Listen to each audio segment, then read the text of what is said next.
नमस्कार दोस्तों। इस बार जो लोकसभा के चुनाव के जो परिणाम आए हैं उससे एक बात सिद्ध हो जाती है कि इस देश में डेवलपमेंट के नाम पर चुनाव नहीं लड़े जा सकते, नहीं जीते जा सकते। इस देश में बेहतर काम करके चुनाव नहीं जीते जा सकते। इस देश में जनता की भलाई करके चुनाव नहीं जीते जा सकते। इस देश में चुनाव जीते जा सकते हैं झूठ फैलाकर, जाति के नाम पर डर फैलाकर। इस देश में चुनाव जीते जा सकते हैं कोई भी फेक नैरेटिव चलाकर। नरेंद्र मोदी की सरकार ने पिछले 10 सालों में बेहतरीन काम किए, बड़े बड़े फैसले लिए, देश की बड़ी समस्याओं को खत्म किया, चाहे वो धारा 370 हो, चाहे वो राम जन्मभूमि हो, राम मंदिर बनाने का मुद्दा हो, आतंकवाद का मुद्दा हो। नरेंद्र मोदी ने ऐसे कई बड़े काम किए जो कि देश को तरक्की की राह पर ले जा रहे हैं। देश में तरक्की की रफ्तार को नरेंद्र मोदी ने बढ़ाया और नरेंद्र मोदी को अपने काम पर भरोसा था, अपने बेहतर काम पर भरोसा था, जनता के ऊपर भरोसा था। उन्हें यह भरोसा था कि जनता उनके काम को पहचानेगी और उन्हें फिर से पूर्ण बहुमत के साथ सरकार में बिठाएगी। मगर जनता को इस बात से कोई फर्क नहीं पड़ता कि उनके पास अच्छा इंफ्रास्ट्रक्चर है या नहीं है, उनके लिए नरेंद्र मोदी ने क्या किया है, उन्हें क्या दिया है, इससे कोई फर्क नहीं पड़ता। विपक्ष ने एक नैरेटिव चलाया, एक फेक नैरेटिव चलाया, एक झूठ फैलाया कि अगर भारतीय जनता पार्टी या नरेंद्र मोदी 400 सीटें लेकर आते हैं या 400 सीटों से ज़्यादा लेकर आते हैं तो संविधान को बदल देंगे, इस देश में आरक्षण को खत्म कर देंगे। और इस फेक नैरेटिव से सबसे ज़्यादा डर पैदा हुआ उत्तर प्रदेश और बिहार की जनता में। इसलिए बिहार और यूपी की जनता ने, खास तौर पर यूपी की जनता ने नरेंद्र मोदी के खिलाफ वोट किया।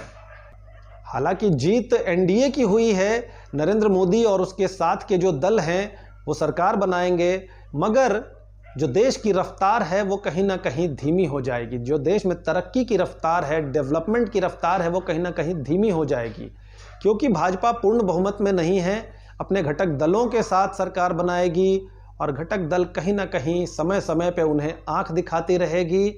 और नरेंद्र मोदी सख्ती से, दमदारी से जो देश के फेवर में, जो देश की बेहतरी के लिए जो फैसले लेते आए हैं पिछले 10 सालों से, वो कहीं ना कहीं कमज़ोर पड़ेगा। और इसकी जिम्मेदार कहीं ना कहीं उत्तर प्रदेश की जनता ज़्यादा होगी।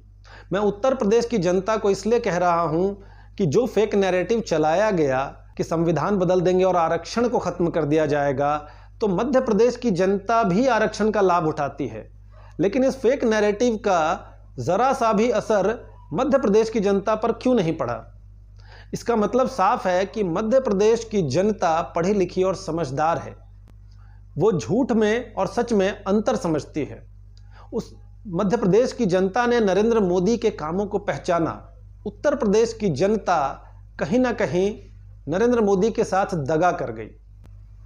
उत्तर प्रदेश की जनता भूल गई कि बनारस का कायाकल्प नरेंद्र मोदी के कारण हुआ, काशी का कायाकल्प नरेंद्र मोदी के कारण हुआ, अयोध्या का कायाकल्प नरेंद्र मोदी के कारण हुआ।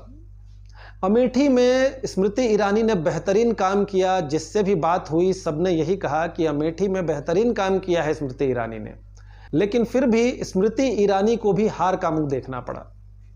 तो जहां जहां उत्तर प्रदेश में डेवलपमेंट किया, भाजपा ने बेहतर काम किया, बेहतरीन काम किया, वहां वहां उत्तर प्रदेश की जनता ने भाजपा को, नरेंद्र मोदी को घुटनों पर ला दिया।